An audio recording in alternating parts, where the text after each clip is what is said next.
1, 2, 3, 4, 5, 6, 7,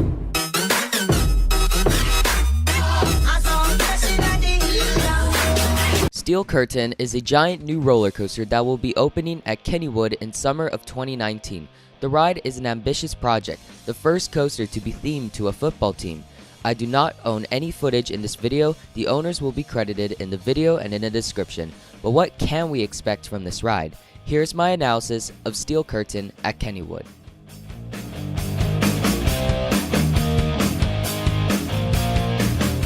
The thought of Kennywood's 2019 coaster first arrived when Kennywood started teasing the coaster. They did so by revealing stats of the coaster by a ride detail scratcher. The project was teased Project 4112.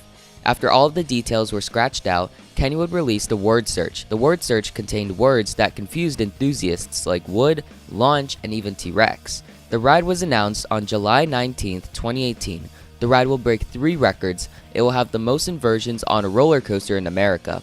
It will have the tallest inversion on a roller coaster in the world, and it will be the tallest coaster in Pennsylvania. Steel Curtain will be a part of a new themed area in Kennywood called Steelers Country.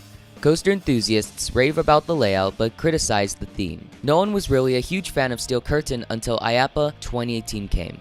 At IAAPA, SNS revealed the front car for Steel Curtain. It has football backrests and a 33 in the front, referencing when the Steelers started. What stuck out to everyone was the restraints. Despite having 9 inversions, the ride will have lap bars with the shin guard. I hope the shin guard doesn't come down and dig into your shins because it's an unpleasant experience if it does. But the lap bar is what really made coaster enthusiasts obsessed with this ride. There is no official opening date yet for this ride, but it probably will be around summer of 2019. So this ride is an SNS mega coaster with a max height of 200 feet, a top speed of 75 miles per hour, 4,000 feet of track, 2-minute ride duration, and 9 inversions. As for me, this is one of my most anticipated coasters to come out in 2019. I was closely following the construction of this thing. What made this ride impress me is how unique the inversions are. The inversions on this ride are not your average inversions like a vertical loop or an immelman. I will go over the layout very soon, but this has such a cool layout. When I first saw the layout, it reminded me of RMC's when it was actually designed by Joe Draves. It's too early to judge what the queue line will be like, but I'm assuming there will be a little bit of football theming in the queue line. You board your ride vehicle with the lap bar and a shin guard, and you begin your ride experience. So you start off your ride experience by climbing up a 220-foot lift hill at a steep angle. I believe this is at a 60-degree angle, which is very steep. After you crest the top, you take a little dip and go into what the park calls a fake-out inverting drop. You take a corkscrew that is 197 feet tall, the world's highest inversion. This inversion looks insane because you're upside down almost 200 feet in the air with the lap bar. And also that inversion might provide a hang time, and I can also imagine in the back row you'll be whipped over the drop. Then you go into a bank turn a little to the left and then go into a banana roll. This double inversion looks really cool because you're hanging off your side for half a second. Also, I think it's hilarious how before 2019 only one coaster featured a banana roll. After 2019 there will be 4 coasters that feature this inversion. Takabisha, Shellraiser, this, and Max Force. After that, you do a little bunny hop. I'm a little skeptical on how strong the airtime on this will be, but Phantom's Revenge, from what I hear, has great ejector airtime, and this coaster focuses on inversions more than airtime. Then you go into what the park calls a sea serpent, also known as a rollover. This inversion is featured mainly on Vekoma SLCs, except this will probably be better. Then you go into a camelback and then a dive loop. This one is pretty similar to Goliath at Six Flags Great America. This inversion could possibly provide hang time, but it takes it kind of fast, so I don't think I would expect hang time on that dive loop. Then you take a straight section. Come on, kids. Then you go into a 0G stall. This one looks a little shorter than normal, but you're still probably gonna get good hang time. I think this will be the best part of the ride, either this or the first inversion. Then you go into a little airtime pop and then a corkscrew. This does seem like one of the weaker inversions, but it could possibly give hang time. Then you turn and go into the last inversion, a cutback, and then go into the brakes. This cutback also seems pretty average, but I never felt the sensation of a cutback yet, so I honestly can't judge right now. In an interview with Joe Draves, his goal for Steel Curtain was to design a coaster with lots of inversions without being nauseating. To do that, there's a little break between every inversion, no matter if it's a bunny hop or even a straight section. Some coasters do even more inversions than Steel Curtain, and they're all back to back. It is possible, but those coasters aren't the most enjoyable or the most comfortable.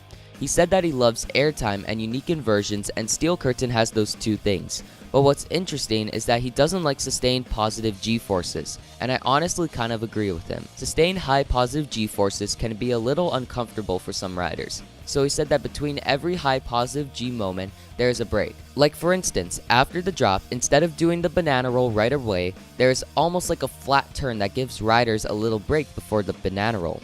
And based on this, I can predict that this ride will not be like Intimidator 305. This ride will also not be like the RMC Raptors. Intimidator 305 has a lot of sustained high positive Gs, and the Raptors have elements back to back without having any breaks between them. Max Force is more similar to the RMC Raptors because since the ride is short, they wanted to pack in as much as they can into the ride.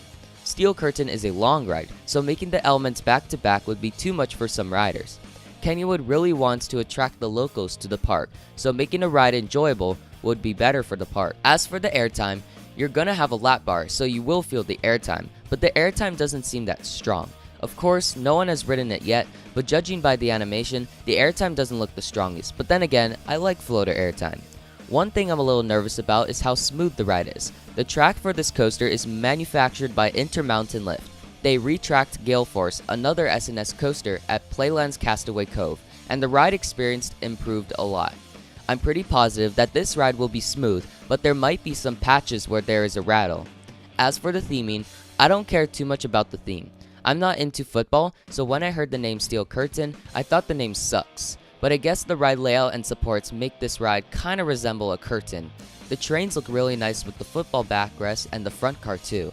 But just overall, this ride will be amazing. It will definitely scare the general public because of the ride stats, and speaking of looks, the Top Gun stall will be a great photo or video opportunity that looks so cool, but it'll probably end up being an enjoyable ride.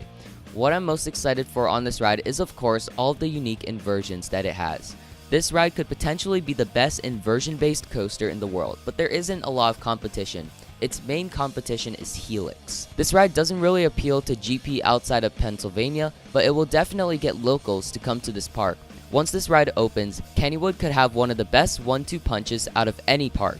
If not, then it will beat most parks. What I know for sure is that this ride will be thrilling from start to finish, and it will get a lot of attention from the media. So if you enjoyed this video, then please leave a like. I really appreciate it. Let me know down in the comments what part of Steel Curtain are you looking forward to the most. And if you're new here and roller coasters are what you're into, then please consider subscribing for content all about roller coasters. Thank you so much for watching. I'll see you next time.